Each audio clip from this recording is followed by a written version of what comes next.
Good evening. My name is St.Hilaire, and this is my presentation for PCP, Professional Communication Presentation.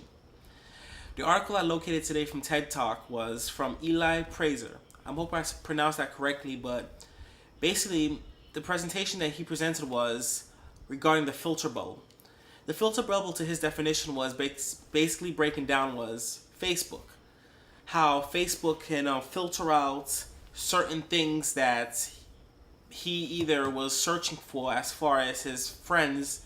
Let's say, for example, for me, in my case, if I hung out with a lot of rappers, and what Facebook would do was it would filter out a lot of the other people that I would affiliate with and try to match up me to myself with more of the hip hop community or the rapping community, so that it would build me closer within that community rather than me going out and looking for the rappers. They'll put me in within the category as far as that one category, I must say.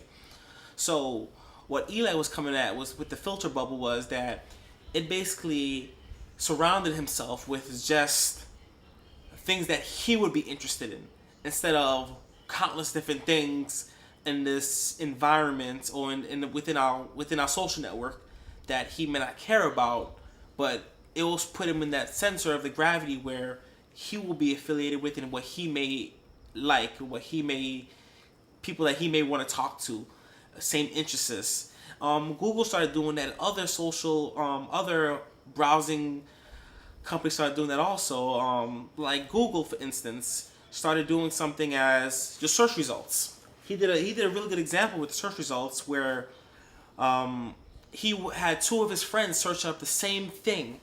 They both came up with totally different responses as far as research comes. That's one thing that I kind of noticed also. Like, I didn't really notice this until I actually looked into this article and I researched this article, and I was like, wow, this is pretty interesting to see that come to play. So, to my understanding if I never researched something like this or looked into something like this would have just gone right past me. But now, me looking into this article, it kind of made me come to the light a little bit and seeing what the internet is choosing for us as human beings, basically. Like, it's basically this deciding what is good for our ability, what is good for us. So, when it comes to actually like meeting new people, it will basically give us that side of things rather than it putting a whole bunch of different people in our view. It's now I forgot the word, but it's more of a computerized. It's more like, instead of a person behind there describing, like the editor, he described it as the editor, and there's a series of long numbers. I apologize about that, but yeah, it kind of cut out the editor for the computer to filter these basic things for our needs.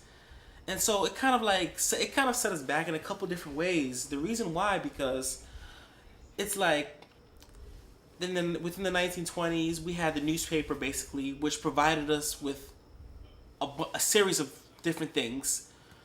Because it wouldn't have been cool.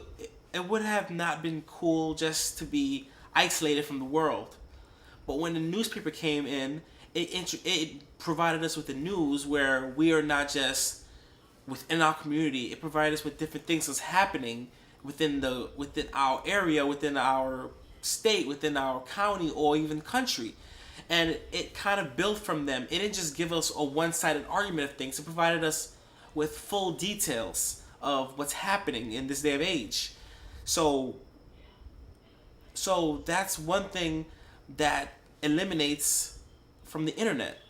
If that's being eliminated as far as this filter that's happening within our social networking sites, within our browsing sites, if that is being cut out, the news, let's say that, the news, because if you are putting a filter on us, how would, and let's say I'm going to go research North Korea bombing, the North Korea incident, and somebody else go ahead and research the North Korea incident. They might come up with two different searches when it comes to North Korea, rather than it providing us with a full array of details regarding the whole incident. It just provided us with a certain amount of things which it is trended to our personal needs. That's basically what the filter bubble was describing. I apologize. I'm sorry.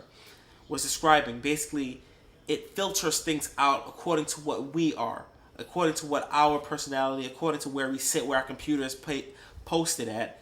That's where it's basically described came from. I'm saying it's not a good thing, and it's not a good thing. It's not a bad thing. The reason why I'm saying it's not a bad thing is because um, maybe I might not want to be searching for countless different things. How when I search for something, I don't want everything to pop up. There's something particular that I may be looking for that I want to pop up. But on the other side, what happens if I want to know about the news and I want to know more about a situation and when I research something, I don't want something totally different to come up rather than what I really want to look for. So I mean, it's a pretty interesting topic that I found, and I'm doing more research into it till this moment, and I'm gonna be looking more into it. So this concludes my TED Talk discussion one post, and you have a wonderful evening.